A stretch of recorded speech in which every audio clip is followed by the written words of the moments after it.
One जंगल का एक पेड़ में टुनटुनी चिड़िया अपने बेटी पिंकी चिड़िया के साथ रहती थी। टुनटुनी दूसरों के जमीन पर मजदूरी करके अपना घर चलाती थी और पिंकी को पढ़ाती थी।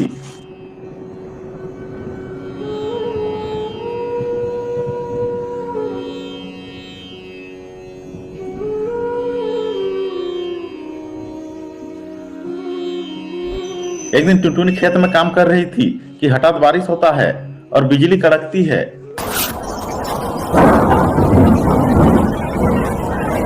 जिससे टुनटुनी की मौत हो जाती है। पिंकी के ऊपर दुख का पहाड़ टूट पड़ता है। वो अब बिल्कुल अकेला हो जाती है। जैसे तैसे खुद को संभालकर कुछ दिन बाद पिंकी स्कूल जाती है। स्कूल टीचर बोलती है, पिंकी तुम 2 महीने से क्लास फीस नहीं दिया है, पेमेंट कर दो नहीं तो स्कूल से नाम काट देंगे। मैडम, मेरा कोई नहीं है, मेरी माँ मर गई है, मैं अभी स्कूल का फीस नहीं दे सकती, प्लीज मुझे स्कूल से मत निकालिए।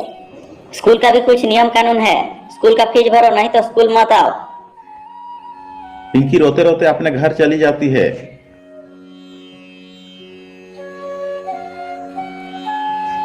तभी घर का मालिक सेठ कड़कनाथ आता है। ए लड़की, 2 महीने से घर भाड़ा नहीं दिया है, घर भाड़ा दे दो नहीं तो घर खाली करो।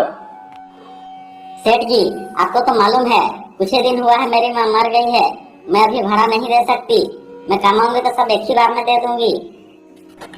नहीं, तुम निकल जाओ मेरा घर से, मैं कोई धर्मशाला खोल के नहीं बैठा हूँ यहाँ। बोल के सेठ कड़कनाथ पिंकी को घर से निकाल देता है। घर से निकाला जाने के बाद पिंकी 2 दिन से भूखा प्यासा एक पेड़ के नीचे बैठा रहा। मैं 2 दिन से कुछ नहीं खाया, खाना के तलाश में जाती हूँ।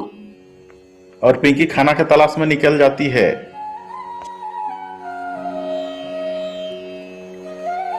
एक जगह में 2 चिड़िया पार्टी कर रहे थे।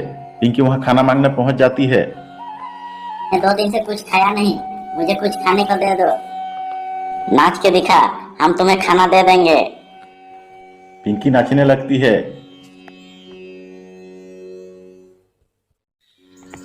एक चिड़िया पिंकी को धक्का दे देता है। तुझे तो नाचने भी नहीं आता, जा भाग यहाँ से। पिंकी रोते हुए वहां से चली जाती है। पिंकी भूखा प्यासा चलते चलते एक पेड़ के नीचे बैठकर रो रही थी। तभी उसी रास्ते से उसकी चाचा जा रहे थे। वो पिंकी को देख के आते हैं। अरे पिंकी बेटा, तुम यहाँ?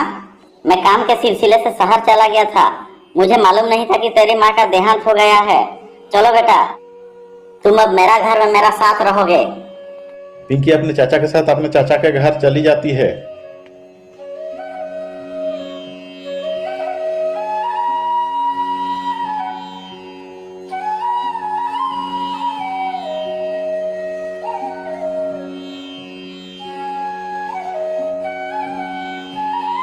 पिंकी की चाची बोलती है, इसको कहाँ से उठा ले आए? पिंकी आज से हमारा साथ रहेगी। यहाँ क्या अनाथ आश्रम खोल के बैठे हो? इसको यहाँ रखोगे तो मैं मेरे बच्चों को लेकर मायके जा रही हूँ।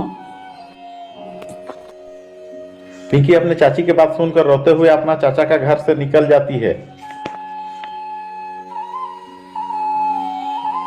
और जाके एक पेड़ के नीचे बैठकर रोने लगती है। तभी उस रास्ते से खुशी परी जा रही थी। वो पिंकी को रोता हुआ देखकर आके बोलती है, क्या हुआ बेटी, क्यों रो रही है? तुम्हारा घर कहाँ है, बताओ, मैं पहुँचा दूंगी। मेरा कोई घर नहीं है, मेरा माता पिता मर चुके हैं, मैं 2 दिन से खाया नहीं हूँ, मुझे कोई खाना नहीं देता, सब मजाक उड़ाते हैं। पिंकी की बातें सुनकर खुशी परी भी बहुत दुखी हो जाती है और अपने जादुई शक्ति से अच्छा अच्छा खाना खाने को देती है। पिंकी खुशी मन से पेट भर के खाना खाती है।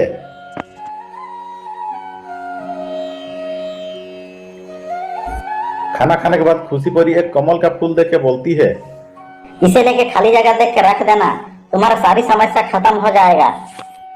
पिंकी खुशी परी को धन्यवाद देके कमल का फूल लेके चली जाती है और एक खाली जगह देखकर कमल का फूल को रख देती है। देखते ही देखते कमल का फूल कमल का घर में बदल जाता है।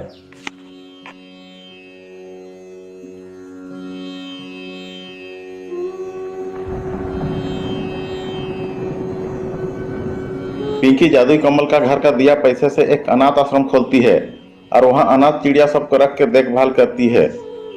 और स्कूल फी दे के स्कूल फीस से जाने लगती है।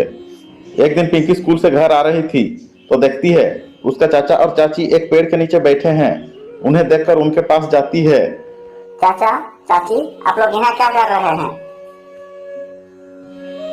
क्या बोले बेटी, मेरा कपड़ा का दुकान में आग लग गया, कर्जा लिया था, घर बेच के कर्जा चुकाया हूँ, अभी रहने के लिए हमारे पास घर भी नहीं है। किसे आप अपना कहानी सुना रहे हैं इस भिखारिन को? चलिए चाचा, आप लोग मेरे साथ मेरा घर, हम लोग साथ में रहेंगे। पिंकी के चाचा चाची पिंकी के साथ उसकी घर चले जाते हैं। पिंकी की चाचा चाची पिंकी का जादुई कमल फूल का घर देखकर आश्चर्य हो जाते हैं। बेटी, तुम्हारे दुख के समय हम लोग साथ नहीं दिया, मगर तुम हमारे दुख के समय सहारा दे रही है। बेटी, मैं तो माफी के काबिल नहीं हूँ, मगर हो सके तो माफ कर देना। चाची, दुख के समय अपना ही तो काम आते हैं, आप लोग तो मेरे अपने हैं। पिंकी, तुम बहुत अच्छी हो। और पिंकी अपने चाचा चाची के साथ जादुई कमल का घर में खुशी से रहने लगी। दोस्तों, स्टोरी अगर पसंद आए तो लाइक, शेयर और सब्सक्राइब जरूर कर दीजिएगा। मिलते हैं अगले नए मजेदार